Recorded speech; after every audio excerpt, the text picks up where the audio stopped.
Good morning mga kabisdak, nandito po tayo sa isang farm dito sa Kidapawan. Malaking karangalan po ito, mapaunlakan tayo sa isang interview. Nandito din yung may-ari. Despite sa kanyang busy schedule, siya ay isang public servant, former mayor, Minda chairman, at saka secretary, Department of Agriculture. Pero hindi lang yon, siya rin ay isang farmer, journalist at saka writer, at isang advocate. Samahan natin i-welcome si Sir Manny Piñol. Salamat, Doc.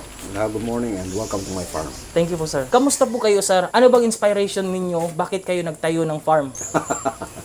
I was born in the farm. I grew up in the farm. I'm a farmer. While napasok ko ng politika, napasok ako ng government service, yung buhay ko talaga nasa farm. Ako yung masabi nating continuation ng lineage ng aming pamilya na involved sa farming. In fact, if I would be allowed to mention, yung aking bunsong anak nag-aaral ng veterinary medicine. Of course, that leads to agriculture and farming. Gaano ba kalaki yung farm ninyo, sir? At ano bang mga produkto dito? At kailan to nagsimula? Well, itong farm ko sa Kidapawan, na-acquire ko ito 1993, shortly after I retired from active journalism as staff member ng Manila Bulletin Tempo newspaper. Itong area na to ay originally 9.7 hectares. Yung 1.5 na ibigay ko sa dating tenant, so I was left with 8.2.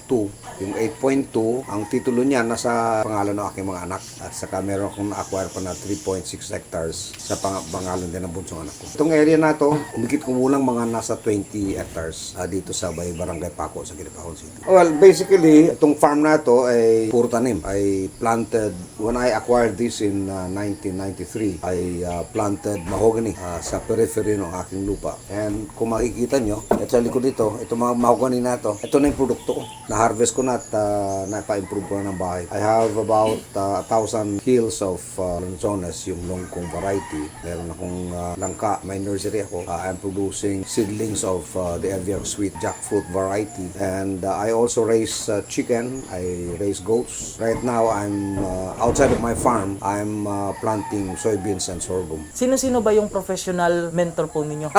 Walang professional mentor.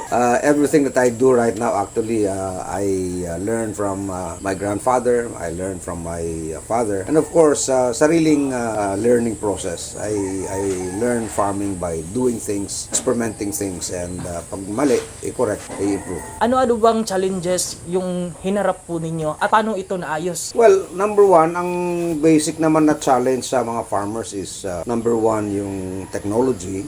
Number two, yung funding access. And number three is marketing. Yung technology naman, in my case, napapag-aralan ko. Siyempre, dahil nababasa tayo, I discover things myself. In fact, I do trial farming for specific commodities. And yung funding naman, pwede ka naman mag-apply ng loan sa bangko. Matagal nga lang, no? But the most critical actually is yung marketing sapagkat yun yung pinaka-importanting aspect ng agricultural productivity because without the marketing, hindi kikita sa farmer. Pag hindi kumikita sa farmer, hindi siya magtatanim. Pag wala siyang tanim, magkakaroon ng low supply sa merkado. Ano bang sustainable process para sa farm? Well, unang-una, it should be farming with a specific market. Or, kung halimbawa, ang farming mo is just intended to feed your family, then you should produce enough to feed your family. Ang pinaka-critical actually na aspect of farming is first you have to identify what it is that you want to produce. And the choice of what to produce should be determined by the marketability or demand for the product. Kasi ang karamihan sa mga failures na naranasan ng ating mga farmer, yung basta lang narinig na ganito, si Juan ganito, nagtanim na ganito, makikigaya na rin without even studying whether the market could absorb the production. And that's the most common mistake committed by farmers. So, ang pinaka-basic, I think, na rule of thumb sa farming is that, number one, what do you intend to produce? Number two, is there a market? Number three, would doing what you want to do make you happy? Because after all, it's the happiness in farming that is more rewarding than just the profit. Saan ba yung binebenta yung farm product? Well, depende nga sa produkto mo.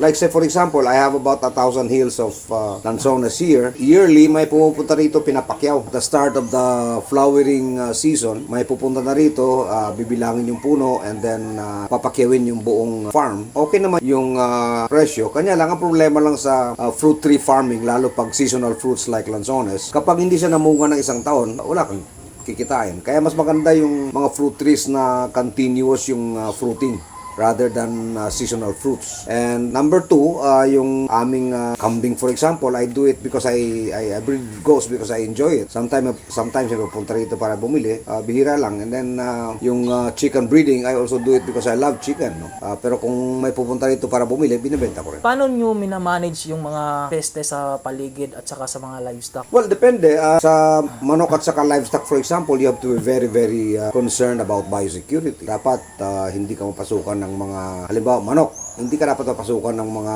manok galing sa labas. Hindi mo alam kung nabakunahan o hindi. The same is true with goats and even hogs. The reason why kumalat yung African swine fever and even bird flu is because very low ang ating concern for biosecurity. Maski sino-sino na lang pupunta. Kaya nga may nag-suggest sa akin na gawin kong farm school yung farm ko. I do not agree to the idea because it would put my chicken, my goats, and my other animals at risk. Because alam mo yan, veterinary ka. Alam mo yan, ang pinaka-effective na carrier ng sakit ng hayop, tao. Paano ba siguraduhin ang health and well-being ng mga livestock? Well, number one, of course, magandang pagkain, magandang environment, kumpletong tubig, and yung basic na dapat gawin ng farmer na dapat on a daily basis or at least every other day, titingnan mo talaga yung hayop mo because yung 24 hours, for example, na nagkasipon yung manok mo at hindi mo nakita, the following day, mahirapan ka ng magamot yung manok mo. Kaya kailangan talaga nakatutok yung farmer, especially for living things like chicken, goats, baboy. Kasi oras lang kapag tinamaan ng sakit yan at hindi mo napansin, napabayaan mo, or naubusan ng tubig at hindi mo nakita, mga 24 hours, talagang babagsak ng katawan yan. What do you love most about farming? Well, it's the fulfillment of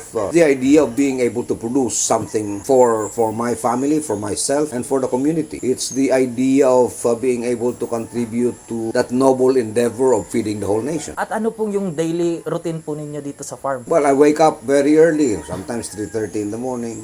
4 o'clock, I write. I have my Facebook page, I write. And then, early on, iikot sa farm, maglalakad. Breakfast ko would be 9, 10 o'clock in the morning. Pag nandito lang ako sa farm, pagdating ng alas 12 niyan, nap ng konti. Pagdating ng hapon, ikot na naman. Yun lang ang routine ko. Ano naman yung mga future plan po ninyo? Well, right now, I'm deeply involved with the production of sorghum and soybeans, two very important commodities needed in feed production. And may mga tumutulong sa akin for our sorghum program and being supported by our company where the chairman is former Senator Ping Lacson. And yun namang soybeans, tulungan ako isang kaibigan ko, si Herman Pangulan, ng Batangas, Vetmate Pharma Corporation. And I'm continuing with my innovations in goat racing. Maybe soon I'll be involved with sheep racing. We're producing a lot of silage from our sorghum. And we're trying to come up with a program that would really contribute to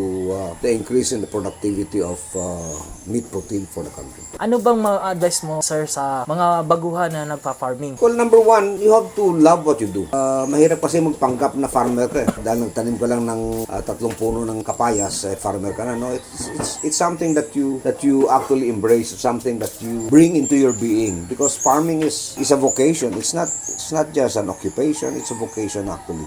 You have to love what you do. You have to enjoy the flowering of your fruit trees. You have to enjoy seeing your hens lay eggs and hatch chicks. You have to enjoy seeing your goats give birth to kids, and you have to enjoy seeing that your crops are producing. But at the same time, you should also be open-minded to learn from your mistakes because there's no such thing as perfect farming. Sir, di ba po mahilig po kayo sa manok? May kadalasan na tanong, ano bang nauuna? Yung manok ba o yung itlog? Alam mo, mayroon niyang biblical na na sagot. Nothing comes from nothing. So if you ask me alin na una, itlog o manok, ang sagot ko sa iyo, Panginoon na gumawa ng sangkalibutan ang nauna. Thank you po sa time po niyo, sir. At saka salamat sa paunlak po na na-interview po kayo. Isa po itong karangalan